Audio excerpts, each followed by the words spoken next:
Good day everyone. For today's video, I'm going to present to you the case study about the false deceptive polygraph results due to nervous suspect. The subject of our case study is Miss Emily Carter, a 28-year-old teacher accused of stealing confidential student records from her school. The examination date was March 15, 2023, and the examiner is Mr. Robert Hayes, a certified polygraph examiner with 10 years of experience. The allegation of the case study is Ms. Carter was suspected of leaking sensitive student data to a third party. She adamantly denied involvement but agreed to a polygraph to clear his name. The background and pretest context. Ms. Carter had no prior criminal history and was described by colleagues as highly ethical but introverted. During the pretest interview, she disclosed a history of generalized anxiety disorders, diagnosed at age 19, and reported experiencing panic attacks in high-stress situations. She also mentioned feeling targeted by the investigation, as she had recently raised concern about cybersecurity flaws in the school's database, a claim corroborated by its staff. Okay, I am the second reporter, Maribao Juhaira. Then, this is the continuation. Despite her cooperation, Mr. Carter exhibited visible nervousness during the pretest phase, trembling hands, rapid breathing, and difficulty maintaining eye contact. Mr. Hayes noted her anxiety but proceeded with the exam, assuming the control questions would account for her baseline stress. So, examination procedure. The comparison question test was used with questions divided into three categories, which is the relevant, control, and irrelevant. So, number one is relevant. Did you leak student records to an external party?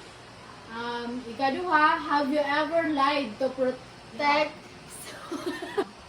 Number two, control question. Have you ever lied to protect someone? Designed to evoke strays and truthful individuals. So, number three, kay relevant question, which is today Tuesday?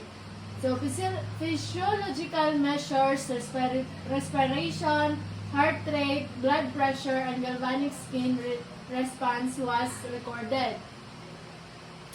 Results and interpretation. The polygraph chart showed strong physiological reactions to both relevant and control questions. Ms. Carter's breathing became erratic during the relevant questions. Her heart rate spiked, and her galvanic skin response indicated heightened perspiration. Mr. Hayes interpreted the results as deceptive, concluding that Ms.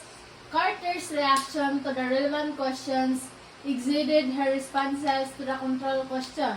However, he later noted in his report that her baseline anxiety may have influenced the results. I am Angelito C. Intungar and I am going to report. I am the third reporter and this is the continuation of the report. Factors compromising accuracy. Number 1. Chronic anxiety disorder. Ms. Carter generalized anxiety disorder and panic response likely amplified her physiological reactions indiscriminately. Polygraphs measures arousal, not deception directly, and her anxiety mimic the stress patterns associated with lying.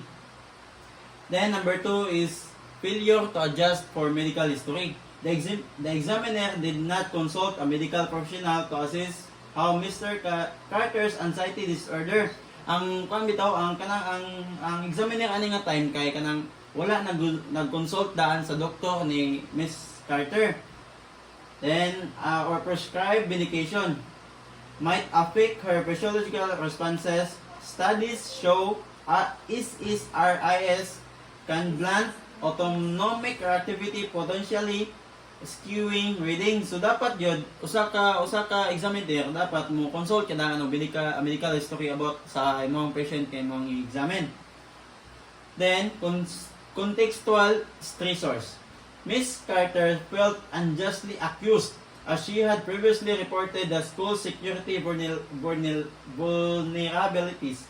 This combination of frustration and fear of professional ruin likely exacerbated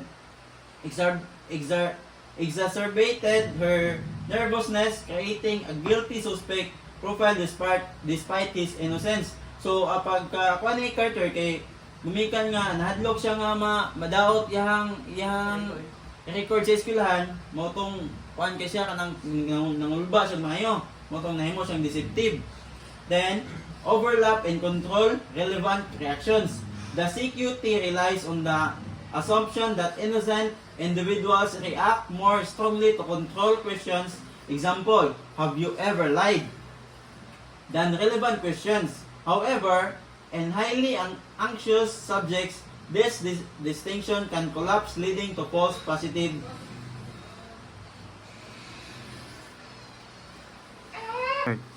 I'm Archilin Kadangog and I am the fourth reporter. The outcome and follow-up.